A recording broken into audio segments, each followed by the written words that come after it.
하겠습니다. 할렐루야. 할렐루야. 할렐루야. 자, 우리 옆에 분들에게서 인사하십시오. 당신이 내 옆에 계시니 잘 만납니다. 서로 인사하세요. 할렐루야. 할렐루야. 좋은 일이 생길 줄로 믿습니다. 좋은 일이 생기면은 가만히 계시지 마시고요. 꼭 한턱 쏘시기 바랍니다. 아멘 소리가 작은 거 보니까 별로 좋은 일이 별로 안 생길 것 같은데. 자, 좋은 일이 생기면 한턱 쏘십시오. 네, 좋습니다. 저는 오늘 성령의 역할이라는 제목으로 말씀을 전하고자 합니다. 우리 신앙의 모체는 성령님이십니다.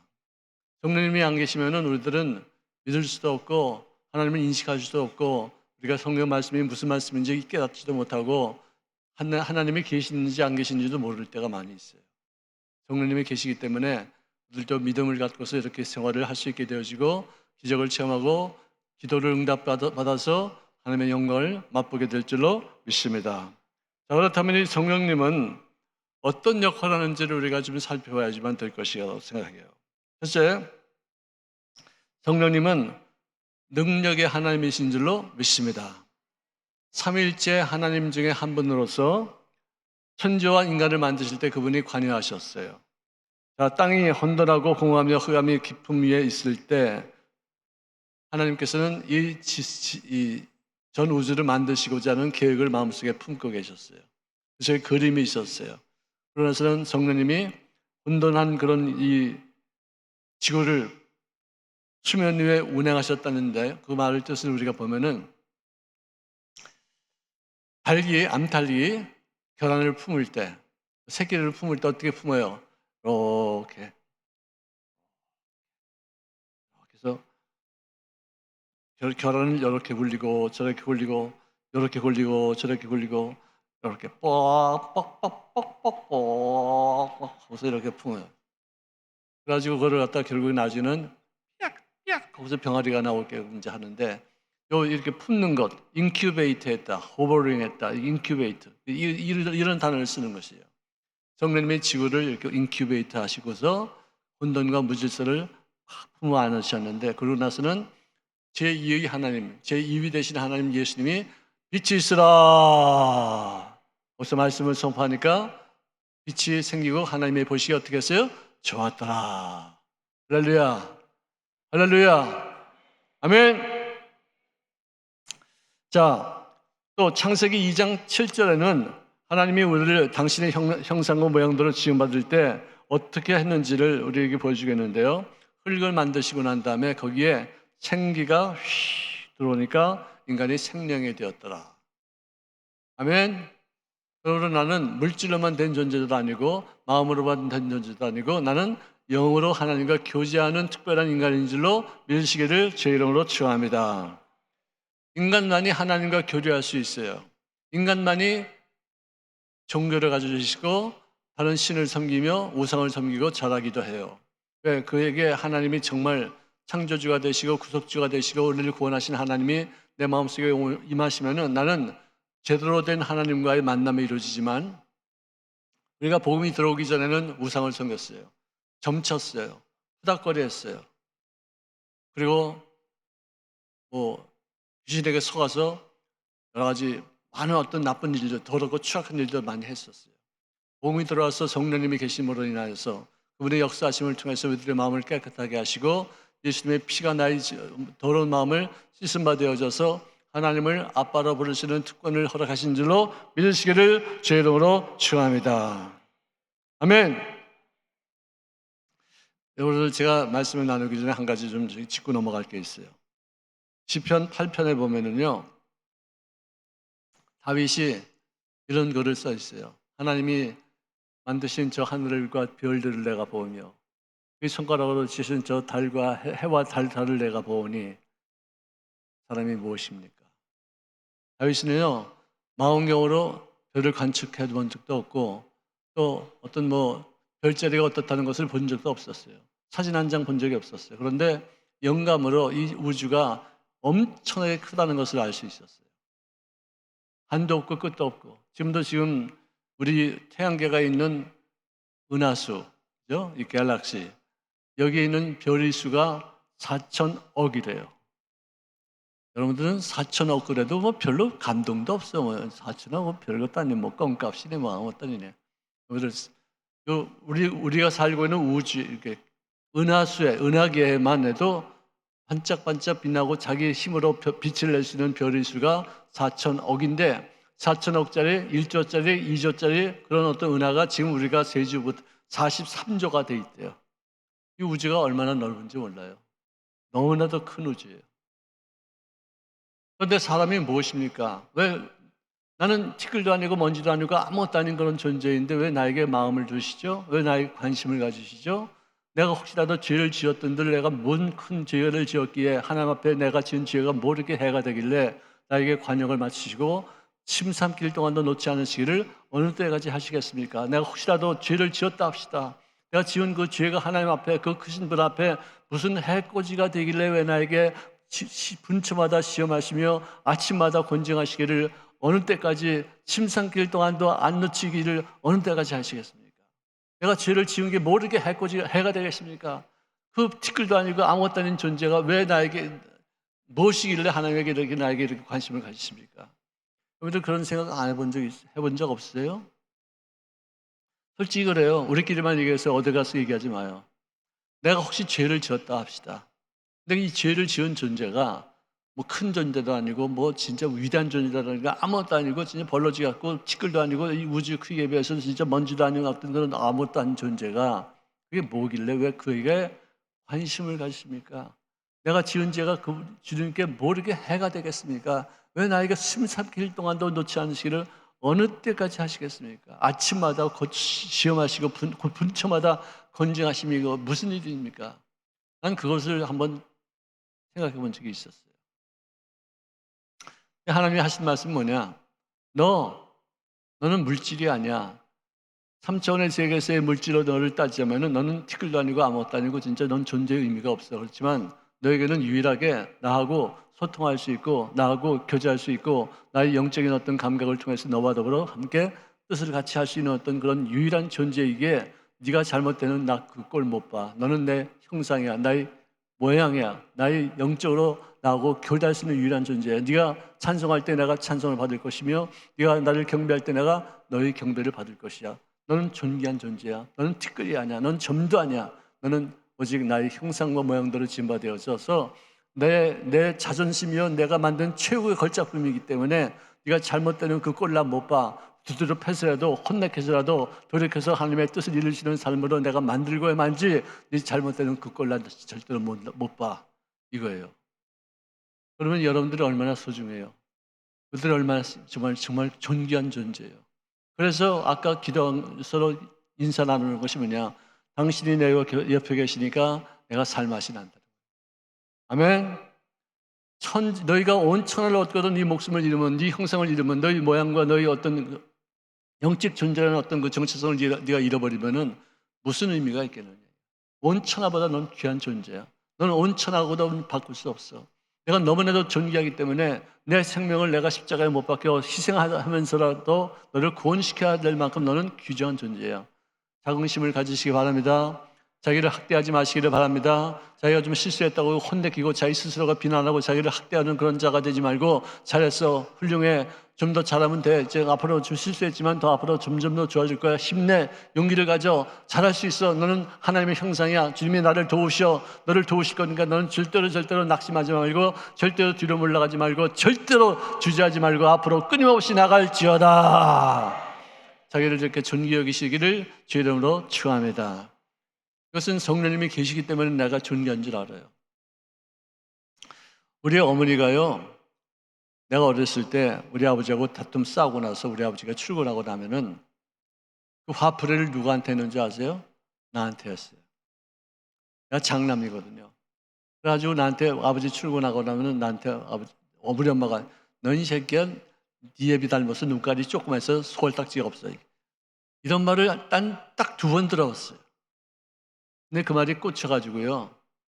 평생을 살면서 나는 소갈딱지가 없어. 나는 눈깔이 조그매서 소갈딱지가 없다는 말이 난 뭔지도 모르고 난 그런 욕인 줄만 알았지 내 자신에 대한 어떤 자화상도 나빠지고, 넌 소갈딱지 없어, 넌 눈깔이 조그매, 넌 예비 닮았어, 넌 아무것도 아니야, 밤낮 이러면서 나를 학대하고 나를 존귀 여기지 않았었어요. 내가 내 자신을 내가 존귀지 여기지 않으니까 누가 나를 존귀 여기겠어요? 내가 나를 천히 여기는데 누가 나를 소중히 여기겠어요? 항상 자학하고 항상 셀프 이미지가 아주 형편없었고, 자기 아이덴티티가 정말 너무나도 초라하고 자기를 자신을 험하게 여겼는데, 예수를 믿고 나니까 예수님이 나를 얼마나 존귀 여기시고 얼마나 사랑하시는지. 난 정말 성경 말씀이 지금 고마운 것이 뭐냐면은, 성경에요, 눈 사이즈에 대해서 얘기하는 거 봤어요? 눈이 작은 자가 복이 없나니 그가 땅을 기업으로 찾지 못할 것이, 이런 말이 있어요, 없어요? 없어요? 아니, 눈이 큰 자가 복이 있나니 그가 하나님을 볼 것이며, 이런 말이 있어요, 없어요? 눈에 대해서 뭐 개심치레하다, 눈이 맑다 하는 얘기는 있을지 몰라도 눈이 크다 작다 이런 얘기는 없어요. 내가 얼마나 진짜 성경이 고마운지 몰랐었어요. 눈 사이즈 갖고 얘기하자는구나. 내가 조그만 눈 갖고도 내가 전 세계를 다니면서 하나님의 말씀을 전하고 좋은 거 보고 칭찬해주고 나쁜 거 보고 내가 격려해주고, 넘어질 때 그 사람을 이렇게 세우는 데 쓰면 그런 눈을 쓰면 되겠다. 할렐루야. 자기 자신을 소중히 여기시를 주의 이름으로 축원합니다. 아멘. 자, 어떤 분은 처녀가 아기를 낳았기 때문에 나는 그것을 믿을 수 없다라고 말하는데요. 저는요, 처녀가 예수님을 낳았기 때문에 나는 기독교가 살아있는 종교요, 정말로 진실된 어떤 하나님의 말씀이라고 기억해야 돼요. 우리 피 속에는요, 아담의 피가 흐르기 때문에 여기는 죄성이 있어요. 내가 죄를 지어서 죄인이 아니라 죄인이기 때문에 죄를 짓는 존재예요. 무슨 말인지 아세요? 내가 죄를 지어서 죄인이 아니라 죄성이 있기 때문에 죄를 짓는 거예요. 내 피 속에는 죄성이 있다니까요. 이 피를 갖고 있는 이상은 나는 죄를 지을 수밖에 없어요. 근데 예수님의 피 속에는 인간의 피가 섞여 있을까요? 안 섞여 있을까요? 네? 한번 그거 생각 안 해보셨어요? 여러분들, 엄마 뱃속에 있는 아이의 피가 엄마 그 피하고 섞일까요? 안 섞일까요? 섞여요? 참, 이거 좀 공부 다시 해야겠네. 자, 엄마 피는 A형인데 아기 피는 O형이야. 그럼 이게 섞인 거야, 안 섞인 거야? 양분은 서로 왔다 갔다 하는데 피는 안 섞여요. 근데 마리아의 몸에 인간의 어떤 그 정자가 들어와서 잉태한 게 아니라 성령님이 그를 움직여서 수태시킴으로 인해서 인간의 이 태 속에 있는 아이의 피가 엄마 피하고 섞이지 않기 때문에 그 속에는 죄의 피가 섞여 있지 않아요. 세상을 구원하시는 구세주가 되시는 조건이 뭐냐? 깨끗한 피가 돼야 돼요. 깨끗한 피가, 죄가 없는 피가 남의 죄를 속량할 수 있고 남의 죄를 용서할 수 있고 씻을 수가 있는 것이, 자기도 더러운데 이 더러운 물 갖고 누구를 어떻게 씻을 수가 있어요? 깨끗한 피로서 죄를 씻게 되어지고 정결한 피로서 죄를 말끔하게 온전하게 제거하여 주실 줄로 믿습니다. 그래서 나는 동정녀 마리아가 남자의 어떤 그로 인해서가 아니라 성령으로 말미암아 잉태하여서 그 속에 죄가 없는 예수님을 탄생시켰기 때문에 그분은 구세주가 될 수 있는 조건을 갖췄다고 말씀할 수 있어요. 예수님의 죄를 안 지은 것은 죄를 안 지었기 때문에 의인이 아니라 의인으로 태어났기 때문에 죄를 안 짓는 거예요. 그래서 우리들이 죄를 속량할 수 있는 능력이 그에게 나타나진 바 되어서 우리가 죄를 고백할 때마다 흰눈보다 더 깨끗하게 우리를 씻어주시고 하나님을 아빠로 부를 수 있는 특권을 허락하신 줄로 믿습니다. 아멘. 사람이 영으로 거듭나지 않으면 천국을 볼 수 없다고 말씀하시면서 우리를 영으로 거듭나게 하시는 귀한 권세가 바로 성령님의 역사를 통해서 이루어지게 될 줄로 믿습니다. 예수님은 그저 하나의 역사적인 인물로 생각하다가 성령님을 통해서 내가 영원히 거듭나고 하나님을 만나기 시작하면은, 그 다음에는 예수님은 그냥 역사적인 인물이 아니라 나의 개인적인 구세주요, 나를 구원하시는 하나님께서 우리들의 삶을 대신해서 역사하신 줄로 믿으시기를 주의 이름으로 축원합니다. 그러므로 성령이 없으면 그리스도 사람이 아니라, 성령이 아니고서는 누구든지 예수를 주님이라고 나를 구원하시는 구세주라고 말할 수 없다. 그러므로 예수님이 나의 죄를 용서하셨다, 예수님이 나를 구원하셔서 천국 백성이 만들어주셨다, 예수님이 나를 구원하셔서 영생하도록 하는 존재로서 역할을 감당하게 하셨다는 그 이유는 뭐냐? 성령님의 역사를 통해서 이루어지게 되는 줄로 믿습니다. 그리고 성령이 없으시는 거듭날 수가 없고, 성령이 없이는 예수님이 나의 구세주인지도 깨닫지 못하고 성령이 없으면 천국이 있는지 지옥이 있는지도 깨닫지 못하는데 성령님이 말씀을 통해서 가르쳐 주시고 깨닫게 하시고 그를 믿게 하시사 영원한 생명을 얻게 하시는 줄로 믿으시기를 주의 이름으로 축원합니다. 볼지어다 내가 내 아버지께서 약속하신 것을 너희에게 보내리니 너희는 위로부터 능력이 입혀질 때까지 이 성을 떠나지 말지어다. 내가 성령을 충만함 받고서 받지 않고서 내가 세상을 이 성을 떠나봤자 하나님을 위해서 일할 수 있는 일들이 아무것도 없다 이거야. 하나님께서 나에게 맡기는 일들을 감당할 수 있는 힘도 없어요. 왜? 성령을 받지 않았기 때문에. 성령을 너희가 받기 전에는 이 성을 떠나지 말아라. 성령 받지 않고서 떠나면 아무 소용도 없다. 너는 아무것도 할 수 없어. 능력도 없고 너는 권세도 없어. 그렇지만 여기 기다리면서 여기서 성령을 받고 나서 너희가 나가면은 그때 하나님께서 함께 하시사 능력을 나타내시고 병자를 고치시고 귀신을 쫓아내시며 하나님의 말씀을 대언하시는 귀한 권세를 허락하시게 될 줄로 믿습니다. 할렐루야. 그래서 우리가요, 성령님 이거 정말 중요한 거예요.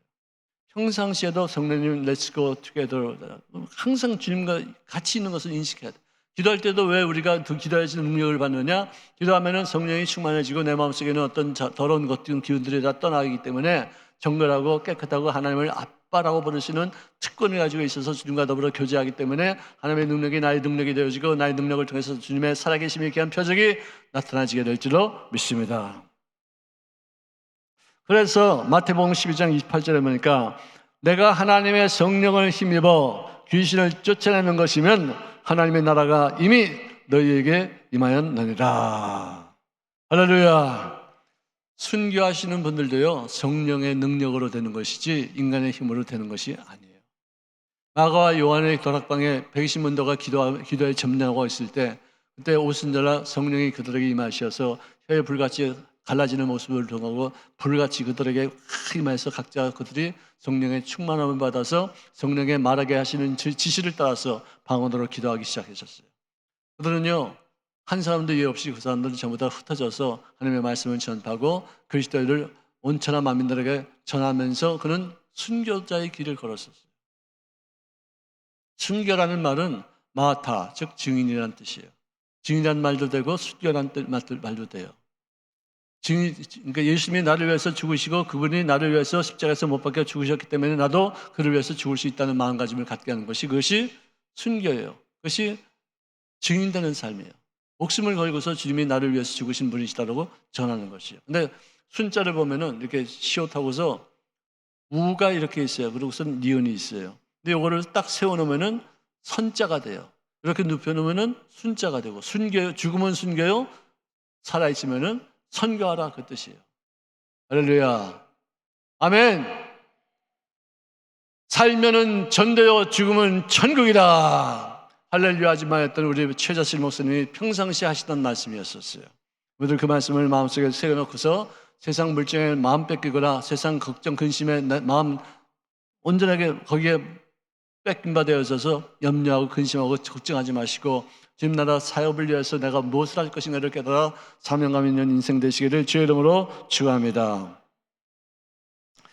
자, 아볼로가 가르치고 있었던 그들의 제자에게 그는 성령에 대해서 가르친 적이 없었어요. 말씀만 가르쳤어요. 지적인 어떤 욕구만 채워줬어요. 그런데 사도 바울이 와서 그 아볼로 제자들에게 질문합니다. 너희가 믿을 때 성령을 받았느냐? 믿을 때 너희가 성령을 받고서 공부하는 것이냐, 아니면 성령 없이 그냥 성령만 청으로 공부만 하는 것이냐, 그걸 물은 것이죠. 그랬을 때 그 제자들은 하는 말이 우리는 성령이 계심도 듣지 못하였노라. 우리 순복음 식구들이니까 이 성령이 뭔지 알지. 지금도 장로교나 또 성결교나 또는 침례교나 어떤 뭐 다른 교단에서는요, 아직도 성령에 대해서 잘 모르는 분들이 참 상상외로 많아요. 그거를 매 순간마다 성령님을 인정하시고 환영하시고 모셔드리고 의지하시고 그분의 인도하심을 따라서 민감하게 주님의 뜻을 따라서 살 수 있기를 주의 이름으로 축원합니다. 지적으로는 예수님이 나의 구세주인 것을 알아요. 지적으로는 천국이 있다는 것도 알아요. 지적으로는 지옥이 있다는 것도 알아요. 그러면 물어볼 때는 지금 죽으면 천국 가냐? 글쎄 뭐 천국 갈지도 모르고 안 갈지도 모르는데 한번 죽어봐야지 알겠어. 이것은 성령을 받아서 하는 말이 아니고 지적으로 아는 사람들이기 때문에 마음속에 확신이 없는 것이에요. 이렇게 지적인 성도들에게 사도 바울이 안수하여서 그들을 위해서 축복 기도하니까 그들이 방언도 말하기 시작했고 예언도 말하기 시작했다고 기록하고 있습니다. 자, 여러분들 시편 8편 5절에 보니까 하나님이 사람을 하나님보다도 뭐하게 만드셨대요. 여러분들이 하나님보다 많이 모자라요? 조금 모자라요? 네? 왜 이렇게 대답이 없어요? 자, 여러분들은 하나님보다 많이 모자라요? 조금 모자라요? 많이 모자라요? 땡! 땡. 시편 8편 5절 한번 누가 한번 읽어보세요. 하나님이 인간을 만드실 때 하나님보다 어떻게? 조금 못하게 하셨대요. 우리가 하나님보다 많이 못해요? 조금 못해요? 조금 못하죠? 그게 맞는 말이에요. 많이 못한 거가 좀 겸손하게 이렇게 말하는 것 같지만 조금 못하는 건데 뭐냐? 아니 진짜 우리가 엄밀하게 따지면은 하나님하고 우리가 비교의 대상이 안 돼요. 하나님의 전능하신 것과 우리들이 전능하신 것 차이가 많아요. 근데 조금 모자란 부분이 조금 어떤 그런 부분이 있어요. 그리고 그거 하나만 보고서 주님께서 너는 나보다 조금 못하게 만들었지 너는 많이 모자라지 않아. 너는 내가 할 수 있는 것만큼도 너도 할 수 있어. 한번 해봐. 그게 무슨 말인지 아세요? 하나님은 전지전능하셔요. 무소부재하세요. 모든 걸 다 알고 계시고 어디든지 다 계셔요. 근데 우리들도 그거 조금만 흉내는 낼 수가 있어요. 어떻게 할 수 있느냐면은 상상력을 통해서 우리가 흉내를 낼 수 있어요.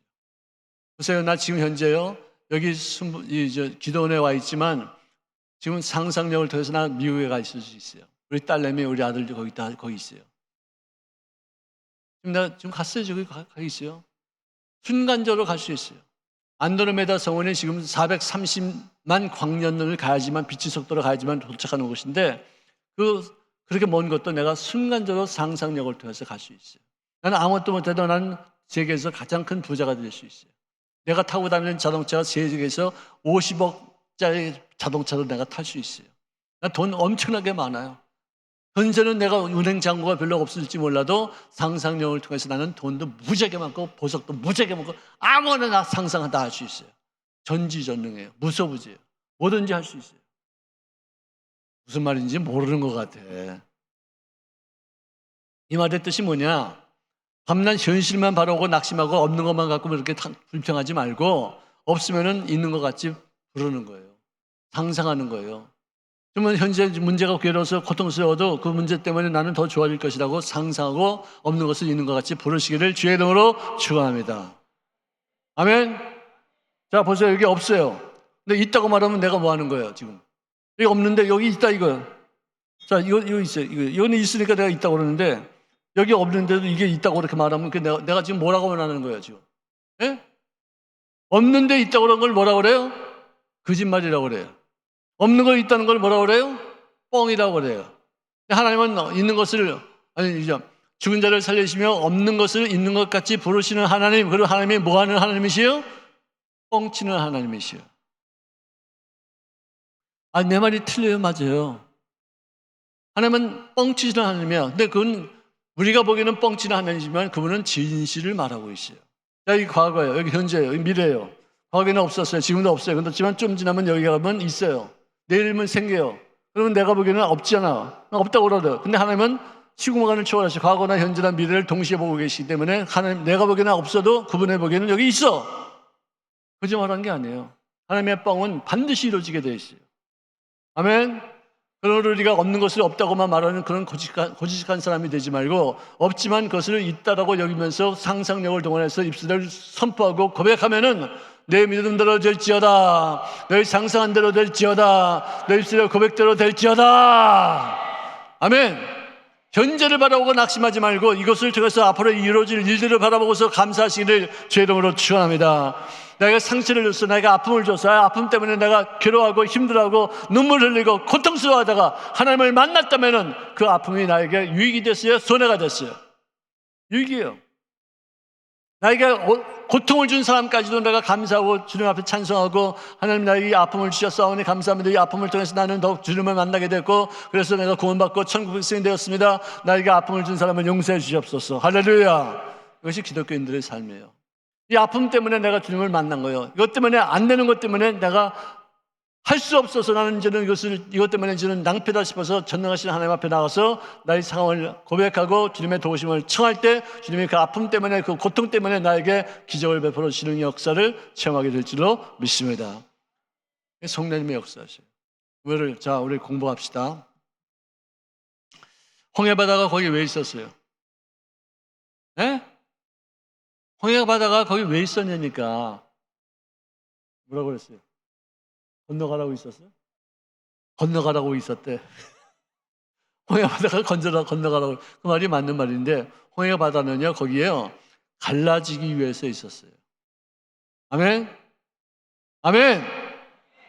말의 쓴물이 왜 쓴물로 해서 사람들이 못 마셨어요? 네? 그 쓴물을 하나님이 달게 만들게 하기 위해서 그 물이 쓴물이었었어요. 바디메오가 장님으로 이렇게 살았었어요? 눈 뜨려고. 이제 조금씩 슬슬 나오네 이제. 여리고성이 거기 왜 있었어요? 나사로가 왜 죽었어요? 성전 미문가에 앉았던 그 난쟁이가 왜 날 때부터 이렇게 안전맹이로 태어났었어요? 걷기도 하며 뛰기도 하며 주님을 찬송하면서 성전을 드나들어 가기 위해서 그런 줄로 믿습니다. 하나님 없이 우리가 당하는 고난은요 팔자예요. 운명이에요. 거기서 벗어날 수가 없어요. 하나님과 더불어 함께 만나는 여러 가지 고난과 역경과 문제는 그 문제를 통해서 기적을 베푸시는 하나님을 만날 것이요, 문제를 통해서 주님의 영광을 볼 수 있는 귀한 권세를 체험하게 될 것이고, 문제를 통해서 홍해가 갈라지고 여리고성이 무너지고 장님이 눈뜨는 귀한 기적을 맛보게 될 줄로 믿습니다. 아멘. 이게 믿음이에요. 이게 믿음. 상상력을 통해서 우리가 못할 것이 없어요. 상상력을 동원하지 못하고 반만 문제만 벌어보는 인생들 낙심한 거예요. 한심한 거예요. 자, 제가 또 문제를 내겠습니다. 설교만 하면 설교 듣다 말고 그냥 다 무슨 말을 들었는지도 몰라. 내가 문제를 자꾸만 내야지 자꾸만 나하고 교류가 되고 이렇게 친화되게 좀 생길 것 같아요. 어린 아이들이 몇 살 때부터 거짓말해요? 네? 큰 소리로 좀 말해야. 아이고 참말로. 만 1살부터 거짓말해요? 애들이 거짓말 언제부터 하는지 알면 말 못할 때도 거짓말해요. 말하면서부터 거짓말부터 하는 거예요. 3살짜리는요 30%가 거짓말하고 5살 되면은요 50%가 더 거짓말하고 7살 되면 100%가 더 거짓말한대요. 아니 내가 우리 딸내미가 땡거랑 옷을 깨뜨렸어. 내 앞에서. 엄마가 야 이건 뭐야? 누가 그랬어? 그러니까 이 애비가 했다 이거야. 이게. 진짜 기가 막히더라고. 얘 조그만 애가 이게 말도 못하는 것이 어떻게 이렇게 얘가 뭐가 되려고 이렇게 애비한테 이렇게 떠는 거짓말하고 자빠졌어. 이 새끼 이게 진짜 저목이 왔다 갔다 막 하려고 그러대. 근데 여러분들 거짓말하는 아이들한테 야단치지 말래요. 혼내키지 말래요. 왜냐하면은 아이들이 발달하는 과정에 있어서 상상력이 먼저 발달하고 그 다음에 윤리관과 도덕심이 생긴대요. 거짓말하는 것이 나쁘다는 것을 아는 것은 7살 정도가 지나야지 알게 되는 거예요. 그전에는 거짓말하는 게 나쁜지를 몰라요. 상상력.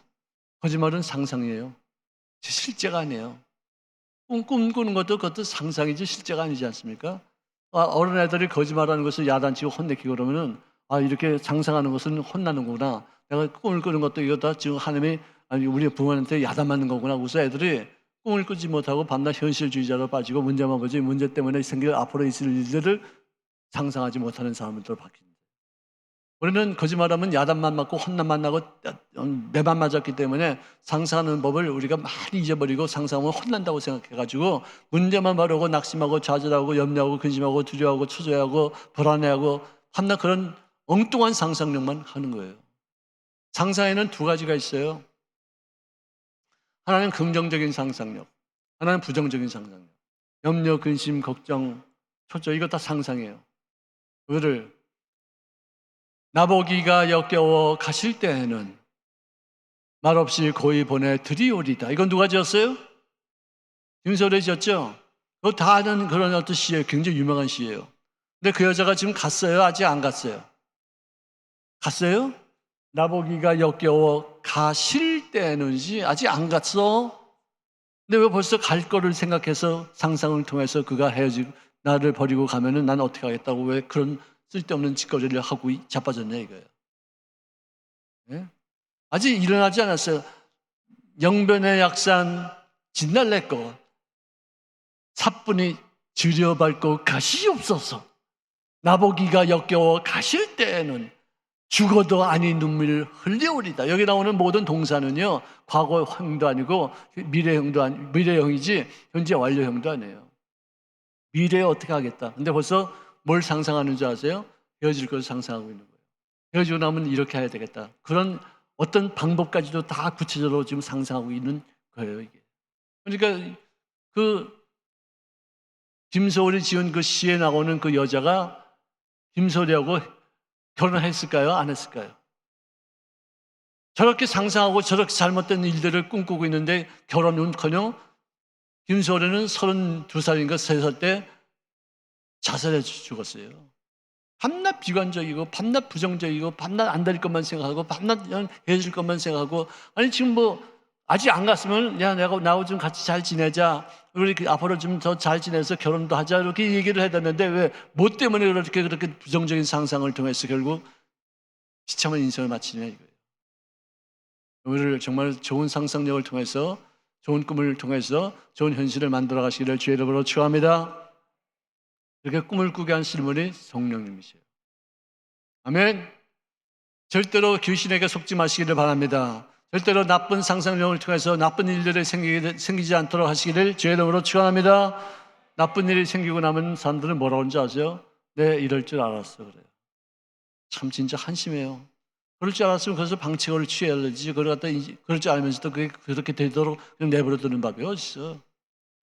한국 사람들이요, 김소월의 그 진달래꽃 그 시를 되게 좋아했어요. 진짜 국가적인 어떤 시인이 되었어요. 그 시를 모르는 사람이 없어요. 다 알아요.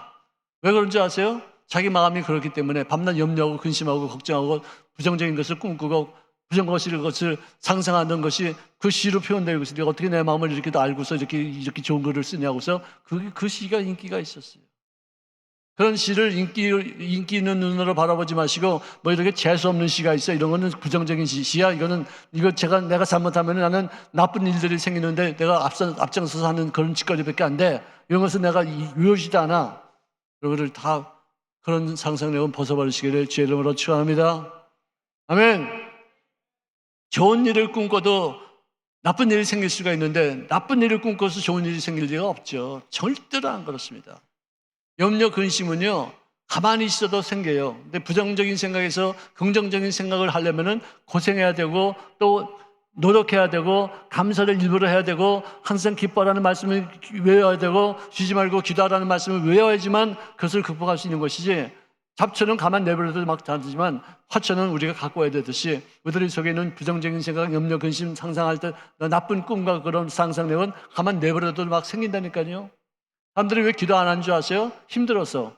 사람들이 왜 근심하는 줄 아세요? 쉬워서. 그래요. 근심 걱정은 쉬워요. 그냥 내버려둬도 잘 돼요. 어려운 문제를 갖다 극복하고 그걸 갖다 이겨나갈 수 있는 어떤 그런 생각은 내가 일부러 만들어야 되고 그걸 갖다 주장해야 되고 외워야 되고 현실을 바라보고서 낙심하지 않고 상상력을 입술에서 담아서 일부러 그냥 큰 소리를 외쳐야지 되고, 힘드니까 쉬운 것을 택하려고 하는 그런 인생들이 큰 일을 할 수 없어요. 어려운 일을 택해서 현실을 극복하며 문제를 이겨나가며 문제를 통해서 하나님의 영광을 체험하며 기적이 무엇인지를 우리가 볼 수 있는 귀한 상상력이 입술의 고백이 나타나시기를 주의 이름으로 축원합니다. 아멘. 아멘. 내가 하늘에 올라갈지라도 거기 계시며 소홀에 내 자리를 펼지라도 거기 계시나이다. 성령은 모든 것을 곧 하나님의 깊은 것까지 통찰합니다. 여러분들, 이 성령님은 인격이 있어요. 그래서 그분하고 교제하면서 서로 대화를 주고받는 어떤 그런 관계를 이루어지대요. 기도만 막 해요. 어떤 분은요, 기도를요, 회개도 안 하고서 기도해요. 그리고 하나님과 우리 사이는 항상 죄 때문에 가려 있어요. 죄 때문에 막혀 있어요. 파이프가 꽉 막혀 있어요. 큰 죄건 작은 죄건 그 조그만 죄들이 이렇게 쌓여가지고 막혀 있는데, 하나님 앞에 나가서 기도할 때 먼저 내가 이런 죄를 지었습니다. 이런 죄를 지었습니다. 이런 잘못을 했습니다. 이런 죄를 용서해 주시옵소서. 내가 이렇게 부정적인 생각을 했습니다. 내가 근심해서 누구 미워했습니다. 용서하지 못했습니다. 그걸 갖다 뽑아내면은요, 거기에 통로가 생겨서 하나님과의 어떤 소통이 이루어지는 공간이 생겨서 기도를 조금만 해도 그 기도가 상달되어지고 그 기도가 응답되어지는 거예요. 아멘? 근데 언제부턴가 우리가 기도를 할 때 회개하지 않고 무조건 하나님 아버지 감사합니다. 뭐 어쩌고 이것도 해주고 저것도 해주고 밤낮 회개를 안 하고 밤낮 이것도 해달라고 그러고 저것도 해달라고 그러고 밤낮 요구하는 것들은 기도만 하고 회개를 안 하기 시작했었어요. 꽉 막힌 데다가 내가 아무래도 이게 소통이 안 돼. 서로 연락이 안 돼. 근데 조금만 말하고서 주님 앞에 잘못된 것을 고하고 나면 거기서 공간이 생겨서 거기 통로가 생겨서 내 기도가 응답되어지고 하나님 앞에 상달되고 내 기도가 또 응답되어지는 그런 공간이 생기는데 그걸 안 하고서 밤낮 달라고만 하고 기도 응답 죽어도 안 돼. 애만 쓰고 혼만 나고 그냥 기도가 돼서 답답하고 소통이 돼서 마음이 쾅 뚫리지 못하고 아유 기도 한 시간 해도 왜 이렇게 힘드냐 왜 이렇게 기도하기가 이렇게 어려우냐. 여러분들 진짜 자꾸만 제가 이렇게 세수하다가 세면대 좀 막혀가지고 뭐가 이렇게 막혔나 싶어가지고 밑에 뚫어가서 이렇게 보니까 큰 돌멩이나 아니면 나무 토막이 막은 게 아니라 머리카락, 실, 뭐 조그만 종이들 이런 것들이 쌓여가지고 꽉 막혀 있는 거예요. 그래서 그걸 갖다 뜯어내고서 하니까 그냥 물이 샥 잘 내려가요. 그들이 무슨 큰 죄를 지고 뭐 살인했거나 뭐 간음했거나 뭐 도둑질하는 그런 죄가 아니라 사소한 것들이 쌓여가지고 이렇게 파이프를 막듯이 그것 때문에 우리가 기도도 응답이 되지 않고 하나님과 우리 사이에 어떤 그 벽이 있어서 어떤 죄악이라는 어떤 그 담이 있어서 서로 소통이 안 되는 경우가 얼마나 많이 있습니다.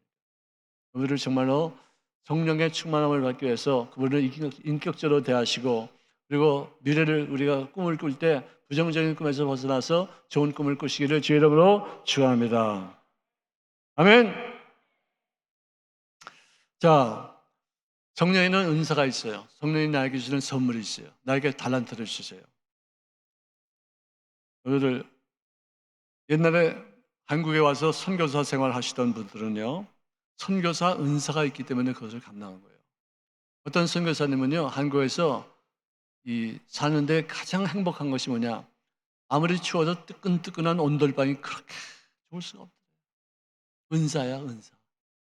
남들은 가난하게 사는 그런 어떤 오두막집 같은 데서 겨우 불 떼어가지고 따뜻한 어떤 온돌방을 만들어 사는데 그 사람은 그 온돌방 그 자체가 그렇게 좋고 처가집이 그렇게 아름답고 그렇게 정서적이라는 것이에요. 그렇게 어떤 좀 우리가 보기에는 별로 좋을 것도 없는데 그 사람들은 그걸 갖다가 그렇게 좋아해서 한국에서 머물기 좋아하고 한국 사람들과 만나기 좋아하고 한국 사람들하고 이렇게 사귀는 것을 좋아하는 어떤 은사를 받았어요. 그러니까 선교사 생활하죠. 또 성령의 은사 중에는 예언의 은사가 있어요. 여기서 예언은 미리 예자가 아니고 맡길 예자예요.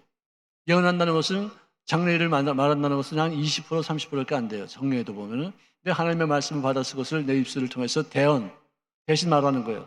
나에게 맡겨주는 이 말씀을 내가 선포해서 그들에게 전달해주는 그런 어떤 은사는 그 70% 이상이 되는 것이에요. 전다는 것도 예언의 은사예요. 그 예언은 미리 예자가 아니라 맡길 예자예요.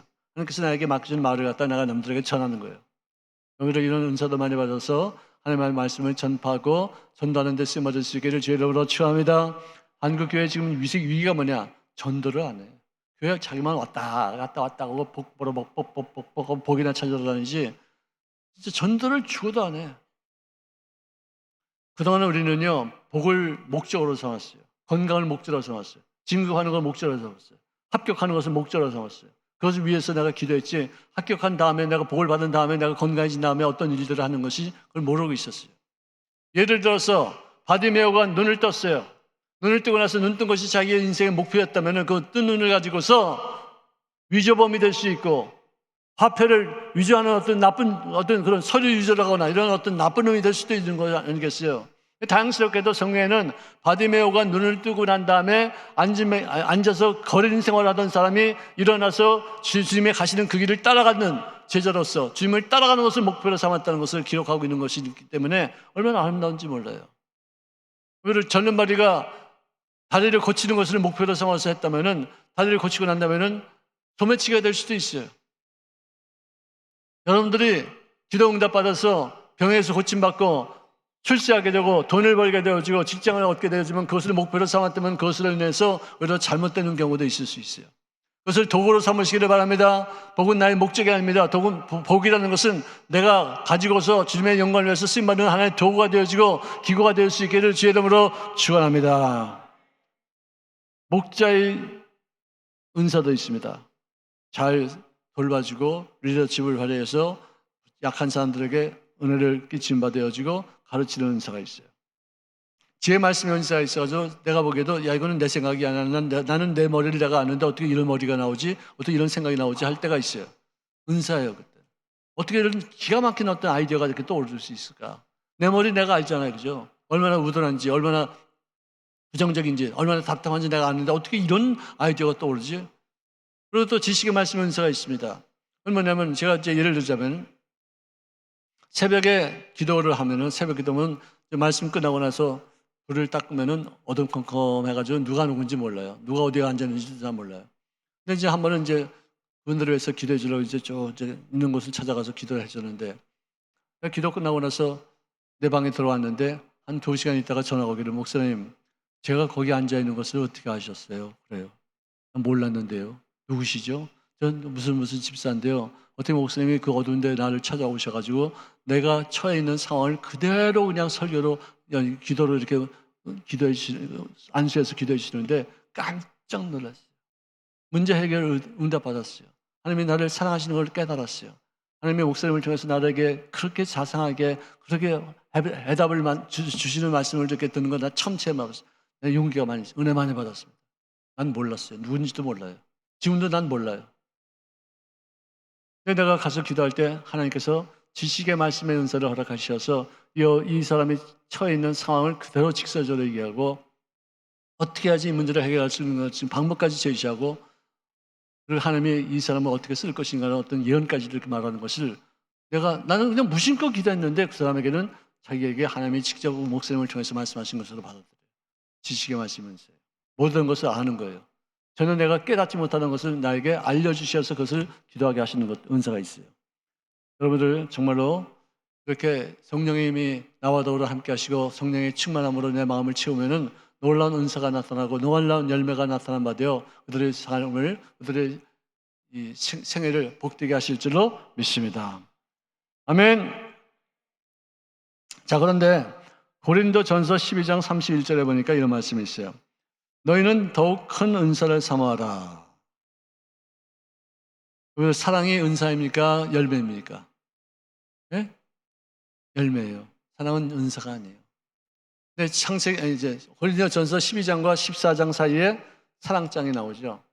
12장도 은사에 대해서 말해주고 있고 14장도 은사에 대해서 말해주고 있는데 그 사이에 사랑장이 있으면서 뭐라고 그러느냐? 은사를 사용할 때는 사랑을 통해서 사랑이라는 방법을 통해서 은사를 사용하라는 그런 뜻이에요. 아멘. 은사를 자기가 교만하기 위해서 자기가 나타내기 위해서 남들에게 자랑거리가 되기 위해서 이렇게 은사를 사용하지 말고 사랑하는 마음으로 하나님이 나에게 주신 특별한 어떤 선물이기 때문에 그것을 존귀하게 겸손하게 잘 사용하라 그 뜻이에요. 사랑으로 가장 좋은 길을 보이리라. 그 은사를 사용할 수 있는 가장 좋은 방법을 내가 보이리라. 사랑을 추구하고 신령한 것들을 사모하며 특별히 예언하도록 하라고 말씀해 주고 있어요. 여러분들 우리가 보통 성령의 은사 그러면은 9가지라고 말하죠. 사랑과 희락과 화평과 오래 참음과 자비와 양선과 충성과 온유와 절제, 그죠? 근데 그것은 어떻게 말하면 잘못된 말이에요. 성령의 열매는 하나인데 거기에 9가지의 맛이 있다는 얘기예요. 우리 교회는요 오미자라는 분이 계세요. 이름이 오미자예요. 오미자는 무슨 말인지 아세요? 5가지의 맛이 있는 열매를 오미자라고 그래요. 근데 성령의 열매는 한 열매인데 거기에 9가지 맛이 있기 때문에 구미자예요. 구미자. 아멘. 무슨 말인지 모르는지 이렇게 반응이 없어요. 그래. 아멘. 그러면 되는데 반응이 없으니까 재미가 없어요. 진짜. 자, 여러분들 보세요. 우리 교회에 오미자라는 권사님이 계시는데 오미자의 말 뜻은 뭐냐? 오씨에다가 미자라는 어떤 이름이 될 수 있지만 원래 뜻은 뭐냐? 5가지의 맛이 나는 열매예요. 쓰고 달고 시고 맵고, 아니 맵고는 아니다. 예? 짜고 있다 또 짜고. 그다음 떫고, 이거 5가지 이런 맛이 나오는 그런 열매가 있는데요. 우리 성령의 열매는 한 개인데 거기에 사랑과 희락과 화평과 오래 참음과 자비와 양선과 온유와 절제라는 맛이 속에 9가지 맛이 있다는 얘기죠. 그래서 무슨 미자예요? 구미자예요. 이렇게 말하면 우리가 참 잘 알아야 돼요. 오늘 이 9가지의 맛이 나는 성품이 성령의 충만함을 통해서 나타나는 열매 속에 있는 아름다운 맛으로 나타날 수 있게 되기를 주의 이름으로 축원합니다. 오늘 성령님이 함께 하시면 좋은 일이 많이 생겨요. 기분이 좋아요. 염려하지 않아요. 원망하지 않아요. 탄식하지 않아요. 너를 미워하지 않아요. 용서할 수 있어요. 용서는 어떨 때 용서가 되는지 아세요? 저 사람이 내게 상처를 준 것이 이 상처 때문에 내가 더 좋아지는 모습을 갖출 때 용서가 되는 거예요. 요셉이 형들에게 배신당해서 14년 동안 종살이 옥살이 하다고 하다가 그가 국무총리가 되고 나니까 이랬구나, 이런 일들을 이루기 위해서 하나님께서 이 형들을 통해서 나를 너희로 팔았구나, 용서하는 거예요. 용서는 아무나 하나, 용서는 아무나 못해요. 나에게 상처를 준 사람보다 내가 잘 돼야지 용서가 되지, 상처를 받고서 내가 못되고 나면 용서를 못해요. 그러니까 용서라는 말은 뭐냐? 상처를 받았느냐? 너에게 상처를 준 사람보다 더 잘 돼야지만 네가 용서할 수 있다. 사망의 음침한 거지를 지날지라도 내가 해를 받지 못하고 원수의 목전에서 상을 뵙시는 하나님을 네가 만나봐야지만 원수를 위해서 네가 기도하고 원수를 용서하게 되는 것임에, 네가 상처받은 것으로 고통받지 말고 상처받은 것으로 성공해서 네 원수를 갚게 될지어다. 용서하게 될지어다. 용서는 아무나 하나, 상처 준 사람보다 더 잘 돼야지 용서가 되는 거예요. 상처받았으니까 누구 원망하고 누구 탓하고 저놈 때문에 내가 이렇게 잘못했다. 어떤 사람은요, 여기 상처가 딱 났어. 여기 무슨 화살로 딱 맞았다 그래요. 그럼 빨리 뽑아야 될 거 아니야. 그래서 빨리 이거 치료해야 될 거 아니야. 그래서 빨리 나와서 열심히 해서 나에게 상처를 준 사람을 용서할 수 있을 만큼의 시력가가 되는 것이 진정한 의미에서 용서 아니겠어요? 근데 어떤 사람은 여기 화살을 맞으면 이걸 뺐다 꼈다가 이리로 뺐다가 또 꼈다가 이만큼 부풀려가지고 너 때문에 내가 이 꼬라지가 됐어, 이 새끼야, 나쁜 놈아, 죽일 놈아, 그냥 너 때문에 내가 이렇게 그냥 비참하게 인생을 살면서 자기가 비참하게 되어가지고 남들에게 원수가 갚아서 그게 무슨 의미가 있겠어요? 오늘 상처를 우리들이 잘 활용하면은 스카라고 그래요. 영어로 스타가 될 수 있게 되겠어요. 상처 때문에 별을 따시기를 주의 이름으로 축원합니다. 상처 때문에 용서할 수 있는 위치를 올라갈 수 있기를 주의 이름으로 축원합니다. 아멘. 아멘. 겸손도요, 아무나 못하는, 겸손은 아무나 하나, 아니에요. 겸손은 못해요. 높이 올라가야지 낮출 수가 있지, 밑바닥에 있으면서 어떻게 낮출 수가 있어요?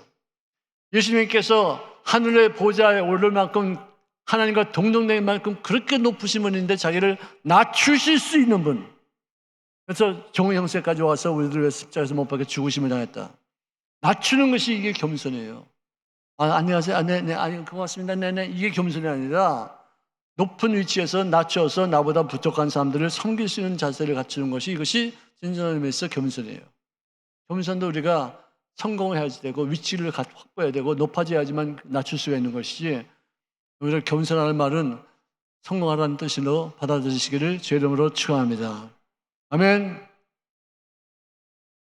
자, 성령의 궁극적인 목적은 나를 변화시키고 나를 통해서 세상을 변화시키는 데 있는 줄로 믿으시기를 주의 이름으로 축원합니다.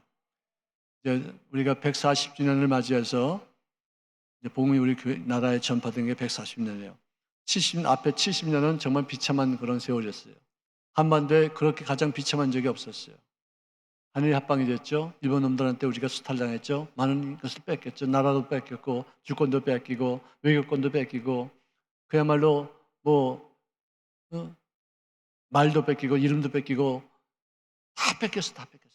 징병 나갔지. 정신대 끌려갔지. 그래서는 해방되고 나서 우리 힘으로 되지 않은 해방이었기 때문에 북한의 침략을 받아가지고 우리가 수백만이 죽었어요. 비참하게 죽었어요. 그런 전쟁의 역사가 그렇게 세계에 그렇게 많지 않아요. 정말 민족끼리 싸워서 그렇게까지 많은 사람들이 죽이는, 무슨 일로 하나님이 이런 일들을 허락하셨는지 저는 몰라요. 70년이 1955년도가 70년 되던 해요. 가장 비참한 그런 인생을 살다가 거기로부터 시작해서 올해 2025년 이때까지가 나머지 70년인데 전 세계에서 우리 대한민국처럼 이렇게 밑바닥에서 잿더미가 됐던 나라가 이런 부강한 나라로 된 나라는 대한민국 하나밖에 없어요. 역사에 없는 거예요. 인류 역사에 없었던 나라예요. 가장 호황이었어요. 가장 복을 많이 받았어요. 놀라우신 영광을 체험했었어요. 이것으로 만족하지 마시고 앞으로는 지금까지는 내가 복을 쫓아다니면서 복을 움켜쥐려고 노력했지만 이제는 내가 복덩이에 대해서 복이 나를 찾아오고 내가 복덩이에 대해서 많은 민족들에게 많은 나라들에게 세계인들에게 나눠주고 영향력을 끼치고 많은 어떤 은혜를 끼칠 수 있는 귀한 덩어리가 되시기를 주의 이름으로 축원합니다. 따라합시다. 나는 복을 쫓아가는 게 아니라 복이 나를 쫓아온다. 아멘. 복덩이에요. 복덩이. 요셉이요 14년 동안 종살이 옥사하면서 그 사람이 우리가 말하는 세속적인 복이 있어요?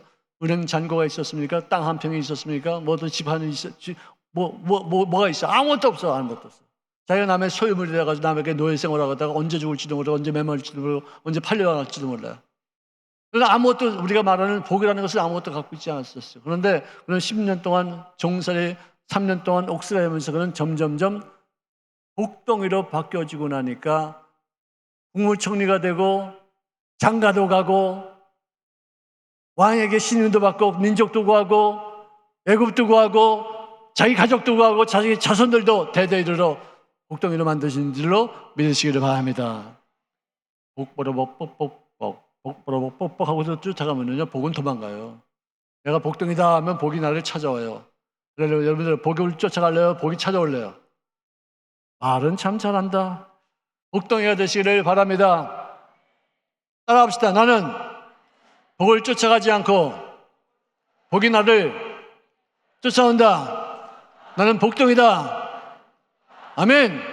창세기 12장 2절에 보니까 하나님께서 아브라함에게 복을 주사 그의 이름을 창대케 하여 그가 복이 될지니라. 그렇게 되어 있어요. 복덩이가 될지니라. 아멘. 복을 받는 게 아니에요. 복덩이가 돼가는 거지. 복을 받으면은요, 복 받는 것이 그냥 끝장이에요. 오늘 영어로 누룽지를 영어로 뭐라고 하는지 아세요? 누룽지를 영어로 뭐라고 하는지 아세요?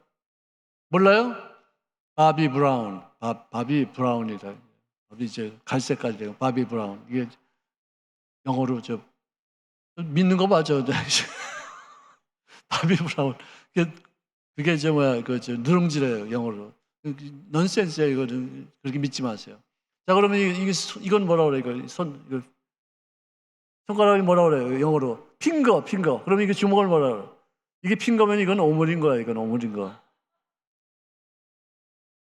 그저 그냥 오므려가지고 잡으려고 들고, 움켜쥐려고 잡으려고 들고, 밤낮 움켜쥐려고 했던 그런 야곱은 하나도 못 움켜쥐고서 나이 130세가 되어서 바로왕 앞에서 네 나이가 몇이냐 했더니 나는 조상들에 비해서 오래 살지도 못했지만 험난한 인생을 살았습니다. 내가 움켜쥐는 것은 다 뺏겼습니다. 다 놓쳤습니다. 그러고 나서는 그는 130세부터 147세, 17년 동안은 움켜쥐는 것이 아니라 됨됨이를 갖추는 복덩이가 되어진 줄로 믿으시기를 바랍니다. 아멘.